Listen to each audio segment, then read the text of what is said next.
in policy development in this terrain, both in and outside government.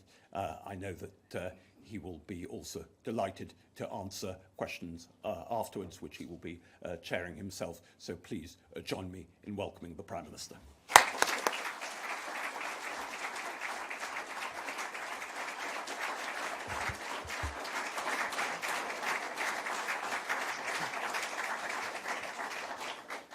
Well, Dean, thank you for that warm welcome and your superb leadership of Policy Exchange. As you said, as a proud alumnus, I'm truly delighted to be back. Now, at some point in the second half of this year, we will all go to the polls and make a choice. Not just about Conservatives versus Labour, or Sunak versus Starmer. It will be a choice between the future and the past. Now, I remain confident that my party can prevail, not because of our record alone, but because we will be the only party really talking about the future. And not with vague, lofty platitudes, but with bold ideas and a clear plan that can change our society for the better and restore people's confidence and pride in our country. Now, I feel a profound sense of urgency because more will change in the next 5 years than in the last 30. I'm convinced that the next few years will be some of the most dangerous, yet the most transformational that our country has ever known. So the question we face today is this: who has the clear plan and bold ideas to deliver a secure future for you and your family? The dangers that threaten our country are real. They're increasing in number. An axis of authoritarian states like Russia, Iran, North Korea and China is working together to undermine us and our values. War has returned to Europe, with our NATO allies warning that if Putin succeeds in Ukraine, they might be next. War rages too in the Middle East, as Israel defends itself, not only against the terrorists of Hamas, but a barrage of missiles fired for the first time directly from Iran. Right now in Africa, conflicts are being fought in 18 different countries. And Putin's recklessness has taken us closer to a dangerous nuclear escalation than at any point since the Cuban Missile Crisis. Now, these are not faraway problems. Iranian proxies are firing on British ships in the Red Sea, disrupting goods destined for our high street. Here at home, China has conducted cyber targeting of our democratically elected MPs. Russia has poisoned people with chemical weapons. And when Putin cut off the gas supplies, it had a devastating impact on people's lives and threatened our energy security. And in this world of greater conflict and danger, 100 million people are now displaced globally. Countries like Russia are weaponizing immigration for their own ends, and criminal gangs keep finding new routes to across European borders. Illegal migration is placing an intolerable strain on our security and our sense of fairness. And unless we act now and act boldly, this problem is only going to grow. Extremists are also exploiting these global conflicts to divide us. People are abusing our liberal democratic values, the freedom of speech, right to protest, to intimidate, threaten, and assault others, to sing anti-Semitic chants on our streets and our university campuses, and to weaponize the evils of anti-Semitism or anti-Muslim hatred in a divisive, ideological attempt to set Britain against Britain. And from gender activists hijacking children's sex education to cancel culture, vocal and aggressive fringe groups are trying to impose their views on the rest of us. They're trying to make it morally unacceptable to believe something different and undermine people's confidence and pride in our own history and identity. Scottish nationalists are even trying to tear our United Kingdom apart. But for all the dangers ahead, few are felt more acutely than people's sense of financial insecurity. We've been pounded by a series of once-in-a-generation shocks, the worst international financial crisis since the Great Depression in the 1930s, the first global pandemic since the Spanish flu in 1918, the biggest energy shock since the 1970s. Global forces, yet they are hitting our living standards here at home. We must be prepared strategically, economically, with robust plans and greater national resilience to meet this time of instability with strength. And people's sense of insecurity is only heightened by the fears about new technologies like AI. when the IMF says 40% of jobs could be affected, or hundreds of leading experts say the risk could be on a par with pandemics or nuclear war, and when children are exposed to bullying, sexualized content, or even self-harm online. People want to know that they've got someone in charge who understands these dangers, because only if you understand what is happening can you be trusted to keep us safe. But the paradox of our age is that for all the profound dangers that we face right now, we also hold in our hands an opportunity for human progress that could surpass the Industrial Revolution in speed and breadth. Technologies like AI will do for the 21st century what the steam engine and electricity did for the 19th. They'll accelerate human progress by complementing what we do, speeding up the discovery of new ideas, and by assisting almost every aspect of human life. Think of the investment they will bring, the jobs they'll create, and the increase in all our living standards that they'll deliver. Credible estimates suggest AI alone could double our productivity in the next decade, and in doing so help us create a world of less suffering, more freedom, choice, and opportunity. Just imagine every child in school with their own personalized tutor, and every teacher free to spend more time personally developing each student. New frontiers in medical diagnostics, where a single picture of your eyes can not only detect blindness, but predict other diseases like heart attacks or Parkinson's. And counterintuitive as it may seem, throughout human history, the greatest breakthroughs of science and learning have so often come at the moments of greatest danger. The first electronic digital computers were developed by British codebreakers in the Second World War. Solar technology went from powering pocket calculators to a viable commercial technology following the energy crisis of the 1970s. The fastest development and deployment of a vaccine in history came during the COVID pandemic. So it is incumbent upon us to make this a period not just of great danger, but great progress too. That's why we launched a bold plan to make science and technology our new national purpose. We're rightly proud of Britain's spirit of discovery and entrepreneurship that made us the leading country in the Industrial Revolution. But we can be just as proud, just as confident, just as optimistic about our future and our prospects to lead again in this new industrial age. And doing so will enrich our lives and create good, well-paid jobs in the growth industries of the future here at home. At the same time, new and fast-growing economic superpowers like India, Indonesia, and Nigeria are significantly reshaping the global economy. And just as this ever more interconnected world creates new dangers, it also creates new possibilities. The United Kingdom is uniquely placed to benefit. We've always been an open, trading, maritime nation, and Brexit has given the opportunity for us to trade even more. And we invent, discover, and produce new products and services that the world wants to buy. From aircraft wings in Filton, to financial services in Glasgow, to incredible cultural exports like film, music, and TV, or sports like the Premier League. Everywhere from rural Kenya to the cityscapes of South Korea, people stay up at all times of the day and night to watch their favourite British team. It's no wonder that Brexit Britain has leapt above France, Japan, and the Netherlands to become the world's fourth biggest exporter. And the more we export, the better our businesses will do, the more jobs we'll create, the more wealth we'll generate right across our country. So this is the opportunity before us. A world transformed by technological progress, huge global markets hungry for new talent, goods, and services. And you can see it all around us.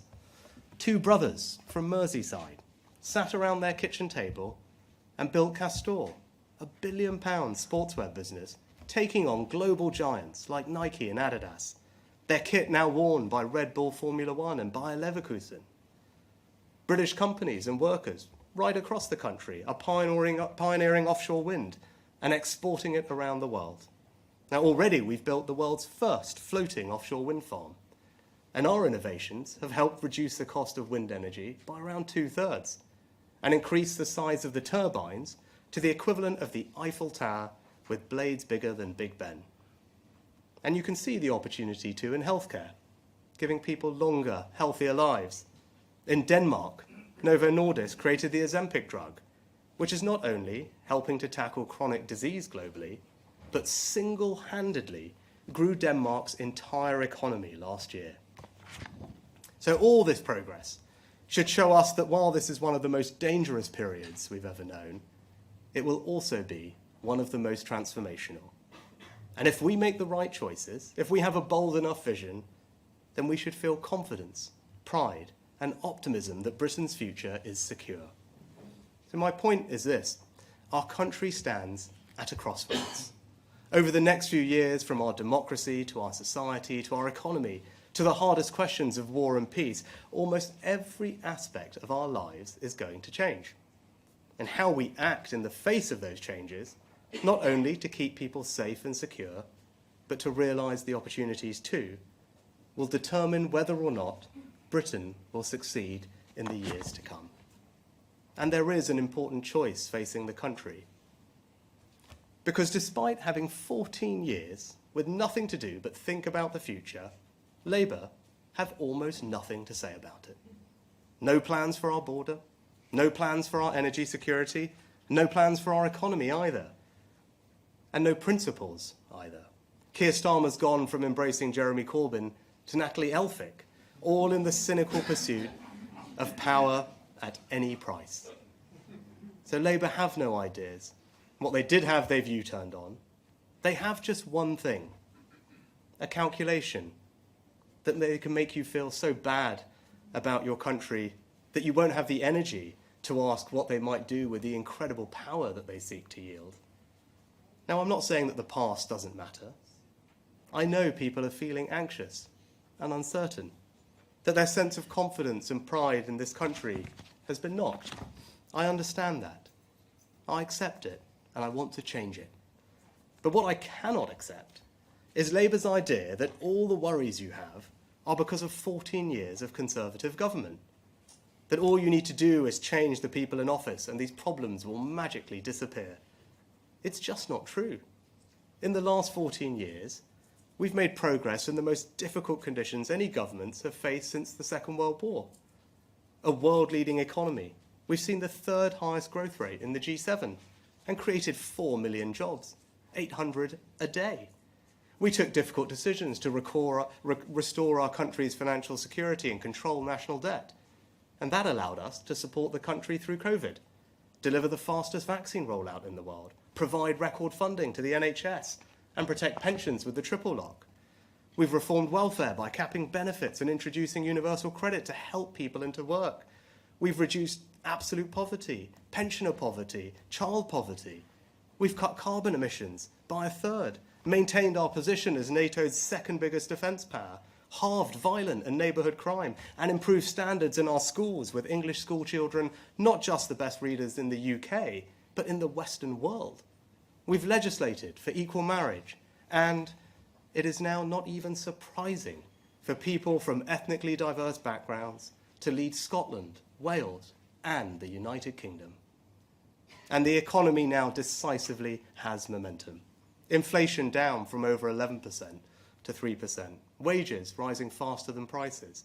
And in the first quarter of this year, we grew faster than France, Germany, Japan, Italy, and even America. The plan is working, so we must stick to it and not go back to square one. And when Labour ignores the achievements of the last 14 years, or try to reduce the last 14 years to 49 days, remember what they're actually doing is trying to distract you from the thing that matters most, the future. Now, I'm clear-eyed enough to admit that, yes, maybe they can depress their way to victory, with all their talk of doom loops and gaslighting and scaremongering about pensions. But I don't think it will work. Because at heart, we're a nation of optimists. We're not blind to the challenges or threats that we face. We just have an innate belief that whatever they are, we can overcome them, as we have done so many times in our history, and create a secure future for you and your family. So let me tell you more about my vision for how I would lead this country through this time of danger and transformation. The highest priority of a Conservative government is to keep our country safe. we've proudly taken the generational decision to increase defence spending to a new baseline of 2.5% of GDP by 2030. Yet Labour have refused to match our pledge. Keir Starmer supported a former Labour leader who wanted to abolish the army and withdraw from NATO. And Labour's current deputy leader, shadow foreign secretary, and many others voted against our nuclear deterrent, the ultimate guarantor of our security. Now, Labour want to pretend that this is all history, ancient history, but it's not, and it should worry us. Because the defence of our country and our values requires seriousness of purpose, moral clarity, and the willingness to make big choices and sacrifices elsewhere to fund it. Either you believe the world is more dangerous, or you don't. Either you have the strength to lead, or you don't. And yes, the global displacement of 100 million people is a new and defining challenge of our age, but we can and will protect ourselves against illegal migration. Because only we Conservatives have the strength to challenge conventions and do something different about it. Tinkering just won't work. That's why we're pioneering the Rwanda scheme. And so when people see that if they come here illegally, they will be swiftly detained and removed, they will be deterred from making that perilous journey, stopping the boats and saving thousands of lives. Now, I know that our international frameworks are outdated, so there may be flashpoints ahead with the ECHR.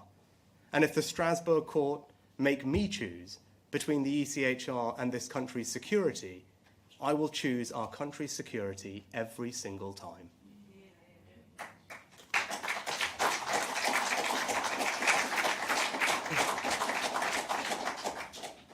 And nor will I ever compromise on defending our values, our history, our way of life against those who seek to undermine them. I am unapologetically proud of who we are. And under my leadership, ours will be a country where people can disagree in good faith, but where they must do with respect and decency for others. A country where the benefits of belonging to our union are self-evident to the overwhelming majority of our people. A country where we strengthen and protect the greatest institution of all, the family. Better protect children from the harms of the online and offline worlds, and do more to protect single-sex spaces. A country where we celebrate the small acts of kindness that bind our society together, and where we actively work to rebuild the civic involvement and pride that have always formed part of our distinctive national culture. A country where we honour those prepared to pay the highest price for our freedoms as we make the best place in the world to be a veteran here at home. And a country where we properly respect the older generation. They've contributed all their lives. So whatever the triple lock costs, it's morally right to give older people dignity and comfort in retirement. But as well as strengthening our national security and restoring pride in our national culture, we'll also protect you from the dangers of a more unstable world by giving you greater peace of mind over your financial security. And people have been struggling to make ends meet. I know that. In the last few years, you've seen rising energy bills, mortgage rates, the cost of the weekly shop. And I hope have shown that through my time in office, that from furlough to support with your energy bills, the government I lead will always be there for you. But that's only possible if we take the tough decisions to strengthen the country's finances and control debt. And you can trust me to do that. When I stood for the leadership of my party, and my opponent's policies imperiled our financial strength, I was sooner prepared to lose than abandon what I believe so deeply is right for our country. I feel the same conviction about net zero. In a more unstable world where dictators like Putin have held us to ransom over energy prices, I reject the ideological zeal of those who want us to adopt policies that go further, faster than any other country, no matter what the cost or disruption to people's lives. That's exactly Labour's approach. They act like a pressure group, not a would-be government. And the Conservatives will govern in the national interest, leading us to net zero in a serious, hard-headed way that prioritises our nation's energy security and the financial security of hard-working families. Now, but even as we strengthen our security, and our sense of pride and confidence in ourselves. I also feel a sense of urgency about readying our country to succeed in a world transformed. And that starts by giving all our young people, wherever they live, whatever their background, the skills and the knowledge to succeed. Building on the success of the last 14 years, we will create a truly world-class education system. The Advanced British Standard is the most far-reaching reform to education for 16 to 18-year-olds in a generation. We're tearing down the artificial barriers between technical and academic education, increasing children's time in the classroom, studying a greater breadth of subjects to match our competitors, and unapologetically saying that every single child must leave school not just literate, but numerate as well. Now, I know that this will not win universal acclaim, but maths will be fundamental to our children's life chances in this new technological age. And it is our duty to give them those skills. And more, we'll end rip-off degrees and massively expand the number of apprenticeships, because a degree is not the only path to success in the modern economy. And we'll make sure that everyone has the funding they need to retrain or learn new skills at any point in their lives, because in the future, education won't stop when you walk out of the school gates. But for Britain to finish first in today's world, we don't just need the skills to succeed, we need to create a dynamic, innovative economy fueled by technological progress, so we lead in the industries of the future and help you and your family become wealthier and more economically secure. And the government I lead is creating the conditions for a new British dynamism by investing in the new infrastructure of the future, not just roads, railways and buses, but gigabit broadband, research and development, computing power, by helping to create hundreds of thousands of good, secure, well-paid, highly skilled jobs that will level up opportunity right across the country. And yes, by taking the necessary decisions to build the right homes in the right places to support those jobs. But true British dynamism won't come from the state alone. It will come from you. It will come from the ingenuity and creativity of the British people, given the support, the opportunities and the rewards to have, pursue and realise big ambitions. If you have a brilliant idea, I want you to build it. If you're passionate about solving a problem, I want you to pursue it. And if you simply want to set up on your own, I want you to get out there and do it. Because you won't find the future written in a slide deck in a Whitehall quango. You'll find it out there in our country. And so the government I lead will create the conditions for people themselves to try, to build, to invent. Yes, sometimes to fail, but more often to succeed. That's why we're cutting taxes directly on investment. It's why we're cutting taxes to encourage innovation, and it's why we're seizing the freedom and the flexibility of Brexit. Because so often the EU's default approach was top-down precautionary regulation, whereas we in the UK now have the chance to be more agile, so that rather than stifling innovation and growth, we encourage it in everything from financial services to agriculture, from healthcare to house building. And above all, we will reward hard work. Because you don't get anywhere in life without hard work. So we're making the tax system simpler, fairer and more rewarding, cutting national insurance by £900 for the average worker, alongside increasing the state pension by £900 this year. We're raising the national living wage to end low pay, and we're reforming welfare to make sure that work always pays, and our safety net is fair to those who pay for it. Not least because giving people support to get off welfare and into work gives them purpose, dignity and hope, and it is also the only sustainable way to cut legal migration. So a world-class education system, a dynamic, innovative economy, hard work valued and rewarded, that's how Britain will succeed in the future. That's how we'll grow the economy. And that's how we'll transform public services too. Imagine a welfare system where new technologies allow us to crack down on the fraudsters, exploiting the hard-working taxpayers who fund it. Imagine the huge opportunities to cut crime through technologies like live facial recognition, helping police catch wanted criminals, find missing people, spend more time on the beat. And imagine our NHS, still free at the point of use, but transformed for the future.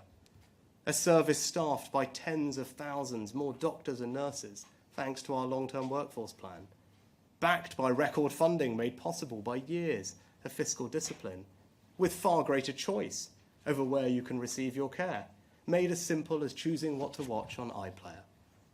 And I believe there will be no more powerful example of what all the forces of British dynamism, innovation, scientific discovery, and technological progress can achieve than this: to address, finally, the fear of one word that still lurks in the back of everyone's minds, that touches almost every family in the country, and that envelops our whole world if we or a loved one hear it: cancer.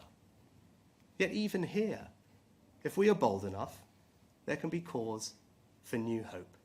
We already know that we can prevent most lung cancers, the UK's leading cause of cancer deaths, by stopping smoking. That's why I took the important decision to create a smoke-free generation.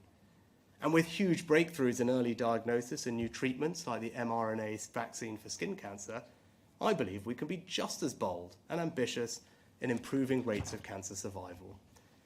Because if we can bring together my vision of a country transformed with our world-class education system that trains PhD oncologists and apprentice lab technicians, and our dynamic economy that attracts investors and incubates the billion-pound biotech businesses of the future, our post-Brexit regulatory freedoms to approve trials in a safe but faster way, and the scale of our NHS to help us research and trial those new drugs in a way that no other country can, then just one example of the incredible achievements this country can make would be to make a generational breakthrough against this cruel disease and fundamentally change what it will mean for our children and grandchildren to hear the word cancer. So today, I've set out my vision for how Britain can succeed in one of the most dangerous yet transformational eras we've ever known. The values that lie behind that vision are a new patriotism, a confidence in ourselves and in all that we can achieve. I refuse to accept the doomsterism and the cynical narrative of decline that my opponents hope will depress people into voting for them. And I reject those who insidiously question our history and our identity. I believe in that innate confidence in ourselves that has always run through our island story. And just as we're proud of all that we created, invented, and discovered in our past, so we can be confident and optimistic about what we will achieve in our future. My pledge to you is that I will create the conditions to make that possible, to help you fulfill your ambitions, to build the world-class education system that gives our children the skills they need to succeed no matter where they started in life, to create that dynamic, innovative economy that will give you the opportunity of a wealthier, more financially secure life for you and your family, to restore our sense of civic pride and national cohesion so that we can be secure in the knowledge that we are all on the same side. And above all, you can trust me to keep you and your family safe and secure from the threats we face at home and abroad. There are storms ahead. The dangers are all too real. But Britain can feel proud again. Britain can feel confident again, because with bold action and a clear plan, we can and we will create a secure future. Thank you.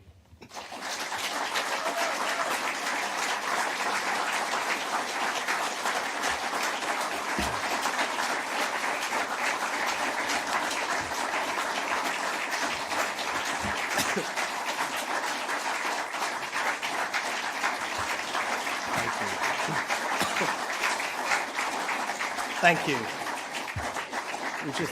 Thank you, that's very kind. Thank you very much. We just turned to some questions from the media. If I could start with the Sun, please. Thank you, Prime Minister. Harry Cole from The Sun. You mentioned our secure future and defence spending and security being on the ballot paper. But when the Tories took power in 2010, defence spending was running at 2.47% of GDP. In 2015, after the annexation of Crimea, that fell to 2.03%. Despite your uplift as Chancellor, it's still lower today as a percentage than when your party took office 14 years ago. And it won't hit 2.5% until a long time after the next election. So you talk of all these profound dangers, but aren't you coming to this far too late? And how can voters really believe that your security is safe in the Tories when they look at the last 14 years of spending? So, Harry, I could just completely reject the premise of what you said. When the last Conservative government came into office in 2010, the country was bankrupted. Everyone remembers the note that was left, that was no money left. And that government, my predecessors, had to make some pretty tough choices. But they decided, rightly, to prioritise defence spending. And it maintained 2% of GDP since 2010 for a decade, which was the NATO standard that actually the UK pioneered at the summit in Wales in 2014. And if you look at that last 10 years, we have remained one of the few countries in NATO to meet that 2% standard. We've remained the largest defence power in Europe and the second largest in NATO behind the US. So actually I'm applauding and I'm grateful to my predecessors, including David Cameron, for making that difficult decision. I'm not sure it's a decision that the Labour Party would have made because they're not making that decision today. And that's the question going forward, is the choice in the future. You've got a party that you've always been able to trust with defence, and you can trust them and trust me when we think about the future, because sadly we are living in the most dangerous time that we've seen since the Cold War, and I believe that the next few years will be one of the most dangerous times our country has ever lived through. An axis of authoritarian states, Iran, Russia, North Korea, China, acting in an assertive way that is threatening our values, threatening our interests abroad and at home in a more interconnected world. And what are we doing to meet that threat? We've made the generational decision to strengthen our national defence and increase defence spending to a new standard. And that's not just all on the come. When I made that announcement a few weeks ago, it was coupled with an instant increase in our defence spending of £500 million to support Ukraine, which, as everyone can see from the news today, is absolutely the right imperative, because an investment in Ukraine's security is an investment in our security. We have peace through strength. We have to restore deterrence, and that's why it's imperative that Putin fails. And the question at the election is that choice. Who can you trust to keep you safe in this more dangerous world? Well, you can trust me, you can trust the Conservatives, because we've made that decision. That requires leadership, it requires us to prioritise defence. That's not easy. There were plenty of people who said, well, you should do other things instead. I don't think that's the right thing for our country. But Keir Starmer's made it very clear that he doesn't agree with that. He doesn't agree that this is a more dangerous time that requires us to invest more in defence. Hasn't matched that pledge. This is someone who supported Jeremy Corbyn, who wanted to scrap the army and leave NATO that you talk about. And as I said, right now, the deputy leader of the Labour Party, the shadow foreign secretary, and multiple other members voted against our nuclear deterrent. That is the ultimate guarantor of our security. So I actually think that choice is very clear, that it is a more dangerous world. Anyone who's pretending to you that it isn't being straight with the public. And the right thing to do for our country in that environment is to increase more in defence. That's the decision we've made, and I'm confident that the country will agree with it. Next, can I go to the Daily Telegraph? Thank you, Prime Minister. Ben Riley-Smith from the Daily Telegraph. You're laying out your election pitch, but you won't tell us when the election is. Can you just be categorical and say you're not going to call an election for July? So, Ben, I've been clear, I think, since right at the beginning of this year, that my working assumption is that we'll have an election in the second half of this year. Now, look, obviously, this question about election timing is a game that the Labour Party want to play, right? They want to make everything about process and not about substance. But I think the country deserves a more substantive debate than that. And look, when that election campaign does come, when people are considering that choice, I am happy to debate Keir Starmer as many times as he would like on that choice. I'm being very clear. I think this is the most dangerous and transformational time that our country has experienced in generations. That's the choice at the election. That's the substance that we should be debating. Now, I'm clear we are prepared to take the bold action that is necessary, that we have a clear plan that is working to deliver a secure future for everyone in our country. That's what the election should be about. That's the debate that we should be having, not on process and timing. I'm looking forward to those debates when they come. Next, ITV. ITV. Prime Minister, you talk about the importance of growth and security, but since the 2019 election, we've had economic chaos, we've had what you might call ethical chaos, we've had more turnover of ministers and prime ministers than during any government in history, we've got trauma in the health service. Why on earth shouldn't voters look at the recent past as a guide to the future under a Tory government? And just separately, a number of your Tory colleagues have said to me that it's good riddance to Natalie Elphicke. Do you agree with them? Robert, thanks. Look, on this question about the past and the future, let me be crystal clear. No, I'm not standing here pretending that everything's been perfect about the last 14 years. Of course I'm not. Right? But I am incredibly proud of our record in government. In some of the most difficult circumstances that any governments have faced since the end of the Second World War, not least starting with a country that was left in a financially bankrupt state. And I went through the list of achievements, I won't go over them all over again, but whether you look at the economy, whether you look at the transformation in our schools, whether you look at the strengthening of our defence, the welfare system, our progress on climate change, all these things, how we've progressed as a society in inclusiveness, it's a record to be proud of. Of course, there will be areas which are far from perfect, and I accept that. But you talk more recently about the last few years. Those are global shocks. The pandemic didn't just happen to the UK. The war in Ukraine had an impact on energy bills, not just in the UK. What's happening right now in the Middle East is not just something that concerns the United Kingdom. Right? The world is becoming a more dangerous place. And the question that I hope the country asks themselves at the election is about the future, because that's what's at stake. At a time that is more dangerous, is potentially more transformational than at any point that we've known in a long time, who can you trust to have the bold ideas, to have the clear plan that will deliver a secure future for you? And you talk about track record, people can judge me on my track record since I've had this job, right? Tackling a more pragmatic, hard-headed approach to net zero, ensuring that we have secured our economic recovery, as you and I were discussing last week, delivering tax cuts, making sure we're investing in the industries of the future, taking advantage of Brexit, growing our trade. These are all the things that we've done just in the last 18 months, and that brings me on to Natalie Elphicke. And look, actually, more than anything, I think it shows less about her, and it's more about Keir Starmer. And it shows him to be completely and utterly unprincipled. Right? This is someone who went from embracing Jeremy Corbyn to embracing Natalie Elphicke. It just tells you that you can't trust what the guy says, right? And if you're trying to be everything to everyone, fundamentally, you don't stand for anything.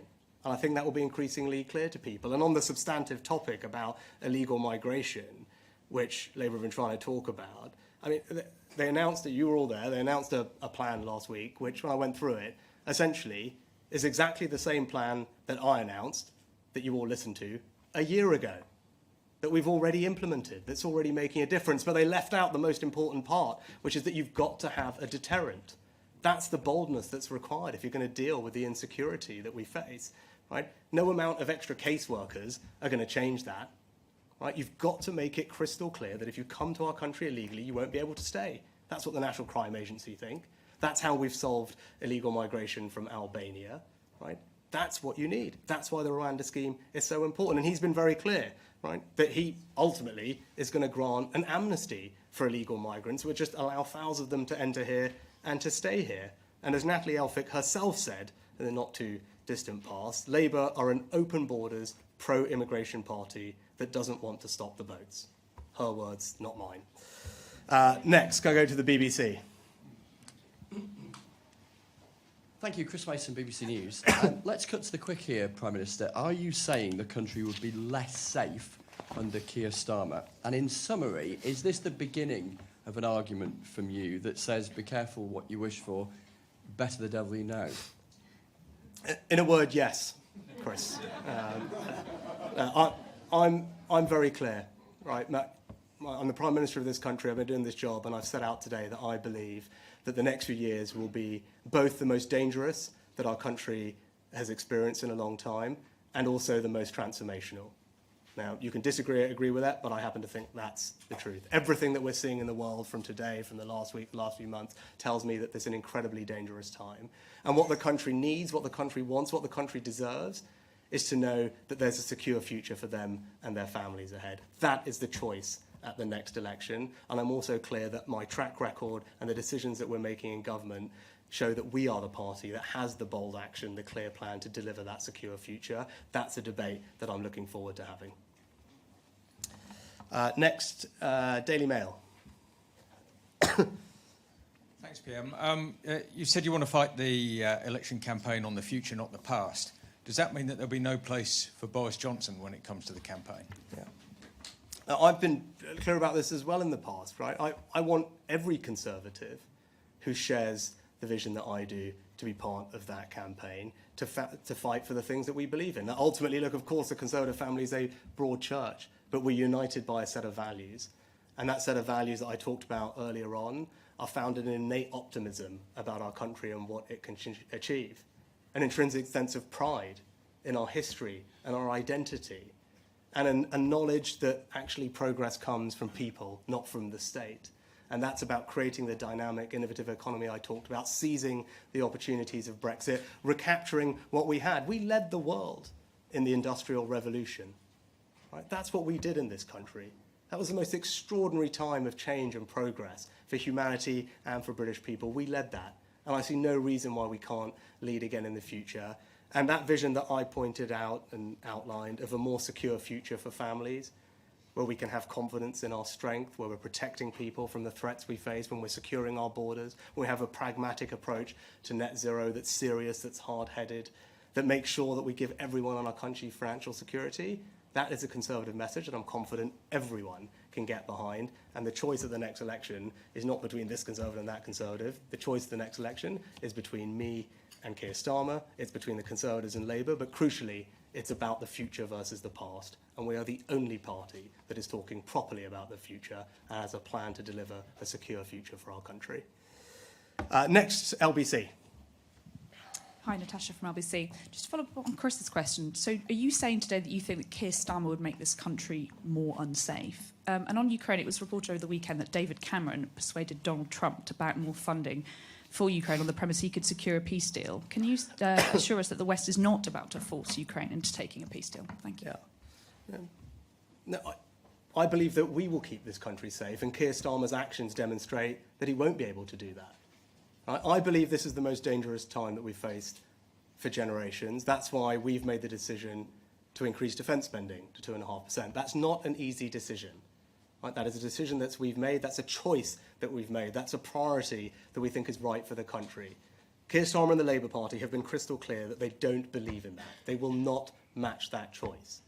Right? So there's no way you can keep the country safe and secure from the growing threats we face. Iran, China, North Korea, Russia acting together, unless you are prepared to invest in our defence. It's as simple as that. There's a very clear dividing line there, which I'm sure everyone can appreciate. And at the end of the day, when it comes to this question, right, his track record will tell you that. And I don't say this for political point scoring, but that is just the reality of the situation.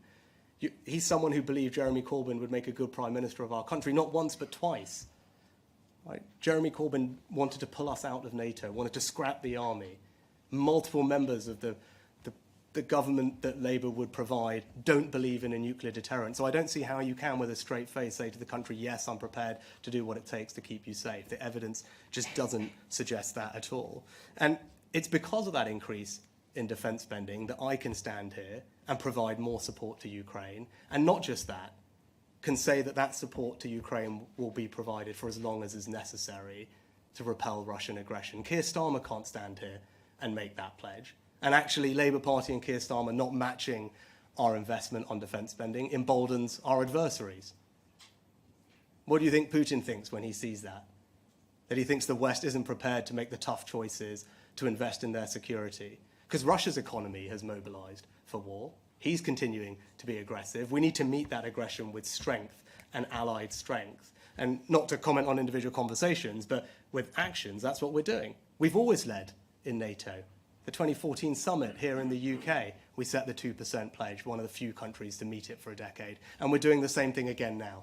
A new baseline for NATO, 2.5% of GDP, that yes, other countries, I hope, over time will come to match, because an investment in our collective security is a right thing for this time. And Keir Starmer's inability to say that he will match it emboldens our adversaries and doesn't demonstrate leadership to our allies at exactly the time that that's what we need. Next, could I go to Sky?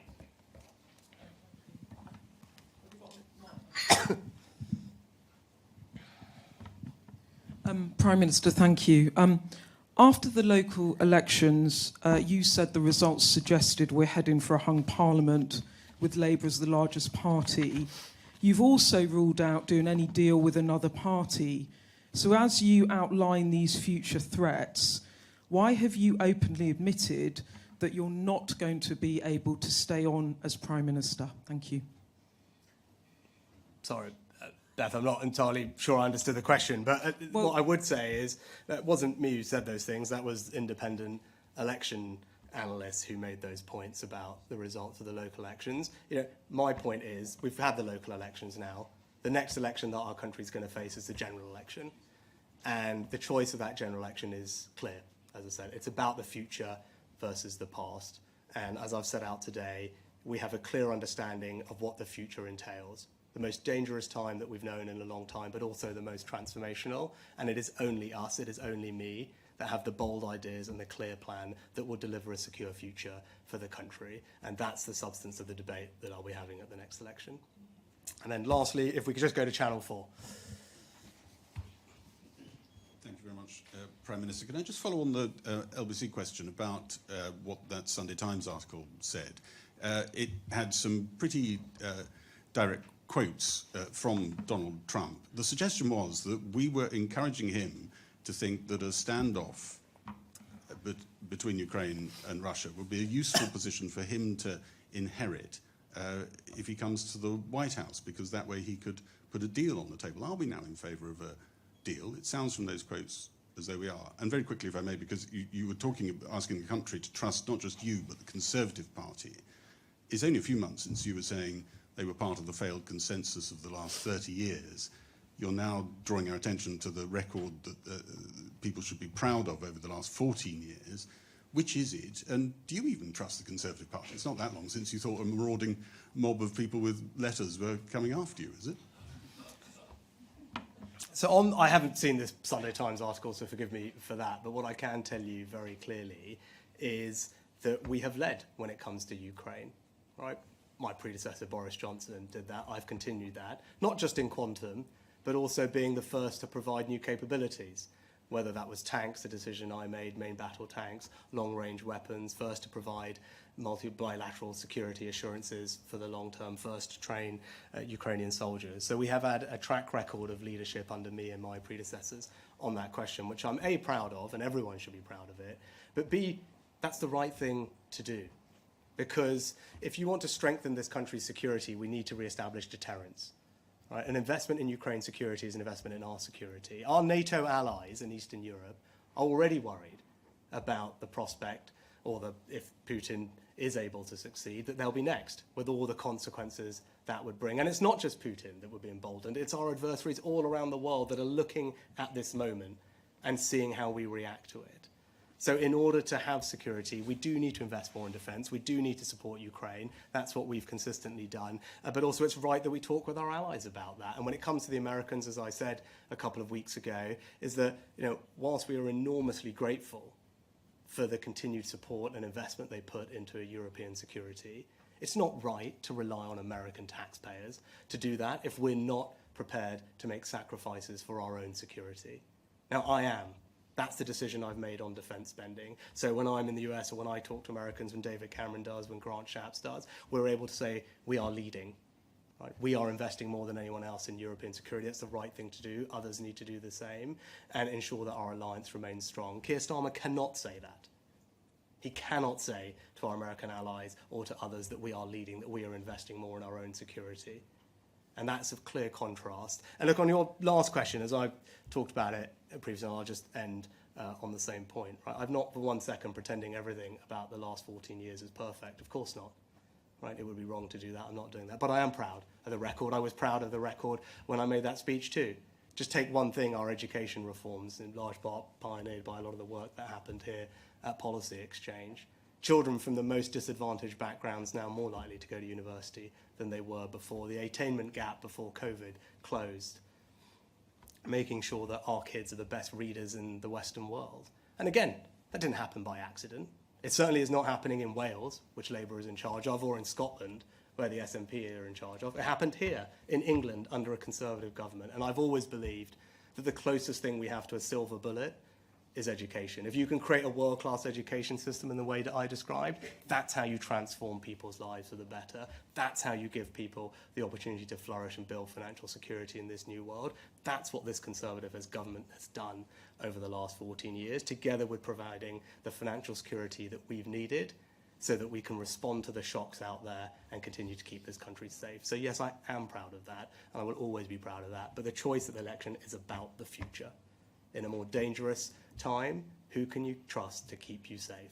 And it is only the Conservatives that have the bold actions required, the clear plan required to keep this country safe and give our families a secure future.